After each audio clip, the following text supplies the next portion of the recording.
Hello बच्चों, let's read a given question. The question says, suppose that ice 10 centimeter thick has already been formed on a pond and that air is at minus 5 degrees Celsius. How long will it take for next 1 mm of ice to form? Given that K for ice is 0.008 calorie per centimeter per second per degree Celsius, density of ice is 0.9 gram per centimeter cube, and latent heat of ice is 80 calorie per gram.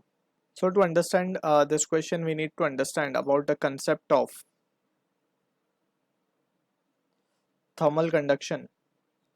So thermal conduction की जब हम बात करते हैं, so let's suppose we have two basically एक layer है हमारे पास, या फिर हम इसको रॉड के केस से कंसिडर कर लेते हैं. एक रॉड है हमारे पास, right, and this rod is maintained at the, जो उसके दो एंड है वो अलग अलग टेम्परेचर पे, T1 and T2. And from here we can assume that T1 is greater than T2, so heat will be flowing from T1 towards T2, right? Heat flows from higher temperature to lower temperature, and if let's say L is the length of the rod and A is the area of cross section of rod, so we can say जो heat flow है, it can be given by the expression A delta T into time for which heat is flowing uh, upon the length, ठीक है, and we will put a constant of proportionality K. So this is what the expression we need to keep in mind regarding the heat that has been flowing from one end to another end. यहाँ पर delta T can be written as T1 minus T2, ठीक है. So using this result we will try to analyze the situation that has been given to us. K को हम thermal conductivity कहते हैं and rest of the term we have defined. यहाँ पर small t is the time, ठीक है. तो from the situation अगर हम मान ले, let's suppose we have this much, ये जो है हमारा थिकनेस ऑफ आइस पहले से फॉर्म्ड है जो कि 10 सेंटीमीटर गिवन है, ठीक है ना. ये आइस है बेसिकली, इसके नीचे है वाटर, यहाँ पे एटमॉस्फेयर उसका टेम्परेचर है -5 डिग्री सेल्सियस, ठीक. तो हमसे क्वेश्चन में बोला गया है कि 1 mm का थिकनेस की आइस और बन जाए, ठीक है, तो कितना टाइम लगेगा, कितना टाइम लगेगा, that is what the question is.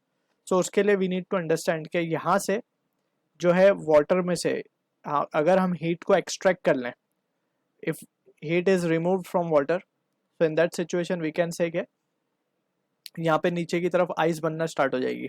So basically we are talking about latent heat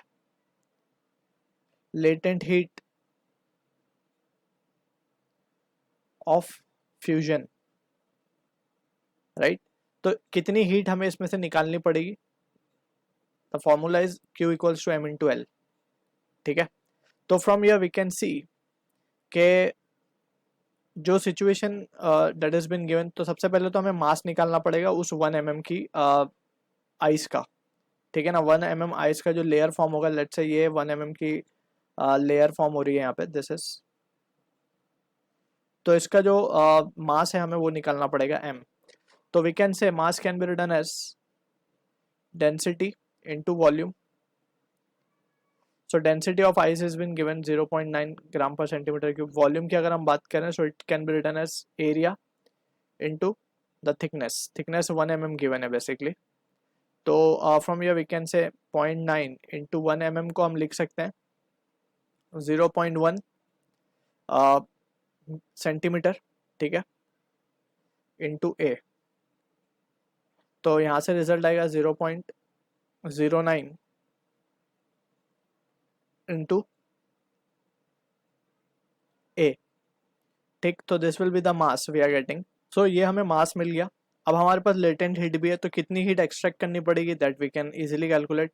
so heat extracted can be written as Q is equals to M 0.09 into L, and this will be in grams, right? So into L, latent heat of fusion हमें given है, latent heat of ice is given as 80 calorie per gram, ठीक है. So इतनी heat basically हमें इसमें से निकालनी पड़ेगी so that it will get converted into ice.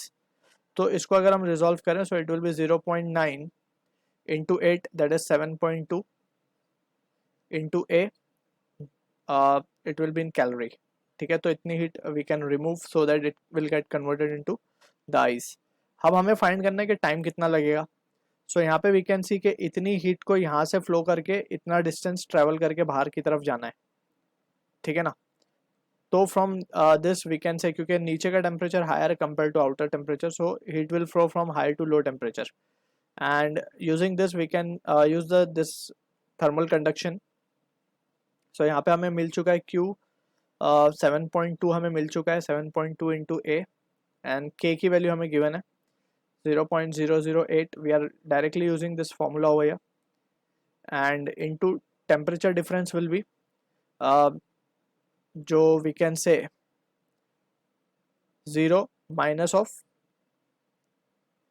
-5. क्यों 0 लिया हमने यहाँ पे? बिकॉज वी कैन सी के एट 0 डिग्री सेल्सियस जो आइस है वो मेल्ट हो जाती है, ठीक है ना, and it at constant temperature it gets converted into water. और इसको हम इस तरीके से भी समझ सकते हैं, जो लोअर सरफेस है आइस का, ये वाला जो सरफेस है हमने बनाया lower surface of ice, so ये सरफेस में से it has to be at 0 degree Celsius because it is in contact with water, right. So ये मेल्ट हो रहा होगा वाटर में। तो from this situation we can see के 0 से -5, तो इसीलिए हमने यहाँ पे लिखा है ये value, and divided by into time भी मल्टीप्लाई कर देंगे हम ऊपर ही। एरिया ऑफ क्रॉस सेक्शन की अगर हम बात करें, so it will be we have taken it as to be A only, तो उसको हम यहाँ पे लिख देंगे, divided by the value length that is x, जो कि है 10 सेंटीमीटर, दैट इज 0.1, या फिर 10 सेंटीमीटर ही रखेंगे हम इसे।